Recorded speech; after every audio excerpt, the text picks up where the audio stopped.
Hello, baseball fans. Welcome back to Baseball Rambles. Hope everybody's staying safe out there. If you haven't hit that subscribe button yet, please do so. We're getting close to giving away one of our first prizes. In my last vlog, we talked about which Blue Jays prospects I thought were untouchable, so I thought today we could possibly throw out a trade scenario for the Blue Jays and which prospects we could trade away without really impacting Toronto's future. Now, if you know a bit about me, you'll know I'm not a fan of trading away any key prospect for a one-year deal on a star player even, so no, this isn't about Lindor, as amazing as he is. However, I do believe that there's a player out there with multiple years of control who could provide some amazing depth to our rotation. And I'm talking about Darvish, who is now with the Chicago Cubs. Now, a little bit about him. He's 34 years old, so he's a veteran player, but had an all-star year last year where he pitched with an ERA of 2.01. In fact, when he is healthy and on the mound, he actually has a lifetime ERA of under 3.50. It's just those 2 years there where he did have some injury problems. And I'm not saying a player who's 34 is going to have a risk factor for injuries moving forward. He certainly could, but that could also happen with any trade scenario and any player out there. So I really don't want to limit that to why the Jays shouldn't make a play for him. The reason why they should make a play for him is he's controlled for the next 3 years at a rate of $59 million. So basically $20 million a year, very similar to Hyun-Jin Ryu. So to have a player who is affordable, who could be a 1-2 starter on your rotation, I think is exactly what the Blue Jays need.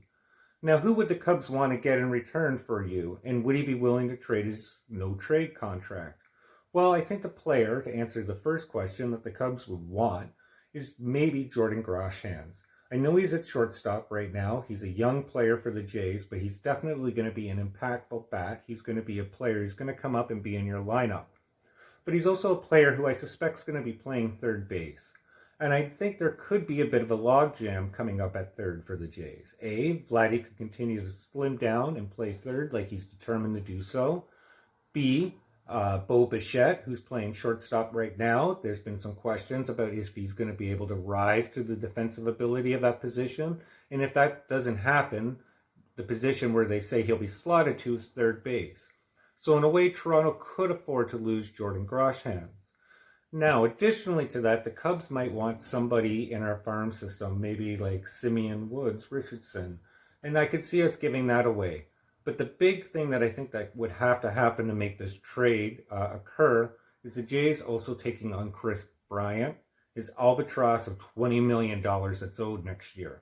Now, he hit, I think, 201, or very, very low, just over 200 last season. There's his stats. But if you could see, the previous years up to that, he has actually been a very productive hitter. So the Jays are taking a significant gamble with that. He could be our 200 hitter next year who's paid $20 million, or he could have a rebound system and really gear up for when he does hit free agency, which could feasibly happen to him. And he fills our void at third base. So that gives Bo Bichette another year to play shortstop to see if he does have the skill set to play there.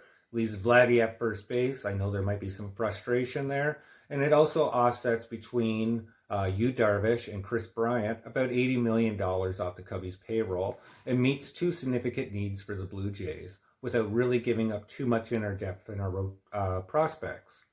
Additionally to that, before I close, I talked in one of my previous vlogs about making a trade for Joe Musgrove.